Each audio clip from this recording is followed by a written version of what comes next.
আসসালামু আলাইকুম ওয়া ৰাহমাতুল্লাহি ওয়া বাৰাকাতুহু। প্ৰিয় ভাই আৰু ভনী, আমি যে আলোচনা কৰি মৃত মানুহক গালি দিলে কি ক্ষতি হয়। প্ৰিয় ভাই আৰু ভনী, মানুহক গালি দিয়াটো নিঃসন্দেহে বেয়া অভ্যাস। গতিকে এই বেয়া অভ্যাসবোৰ যাৰ মাজত আছে তাৰ উচিত যিমান দ্ৰুত সম্ভৱ এই বদ অভ্যাসবোৰ ত্যাগ কৰা।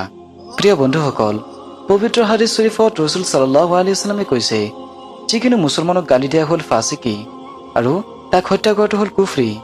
প্ৰিয় বন্ধুসকল, যাৰ মাজত গালি দিয়া অভ্যাস আছে সিহঁতে কিন্তু যিকোনো কাৰণতে মানুহক গালি দিয়ে।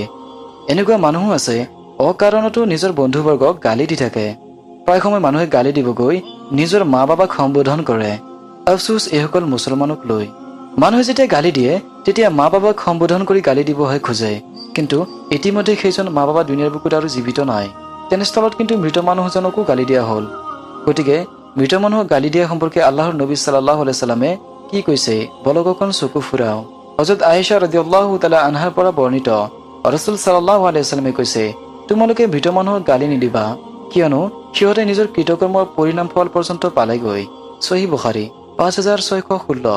প্ৰিয় দৰ্শক, এই হাদিছটোত ৰাসূল সাল্লাল্লাহু আলাইহি ওয়াসাল্লামে স্পষ্টভাৱে মৃত মানুহক গালি দিয়াটো নিষেধ কৰিছে।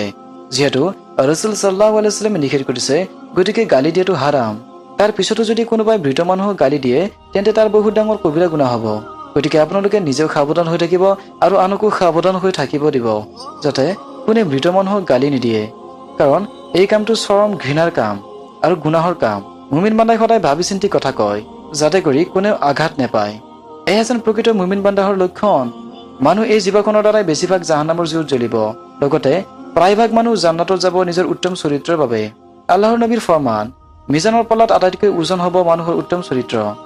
আজি আলোচ্য বিষয় ইমানতে সামৰণি কৰিছো। আল্লাহ পাকে আপোনাক, মোক আৰু আমি সকলোকে জীৱিত আৰু মৃত মানুহক গালি দিয়াৰ পৰা আঁতৰি থকাৰ তৌফিক দিয়ক। আমিন। আপুনি যদি এনেকুৱা হাদিছ কোৰানৰ কথাবোৰ শুনি ভাল পায় তেন্তে অৱশ্যই চেনেলটো ছাবস্ক্ৰাইব কৰিব। আজিলৈ বিদায় লৈছো। ৱা আখিৰি দাৱানা আলহামদুলিল্লাহ।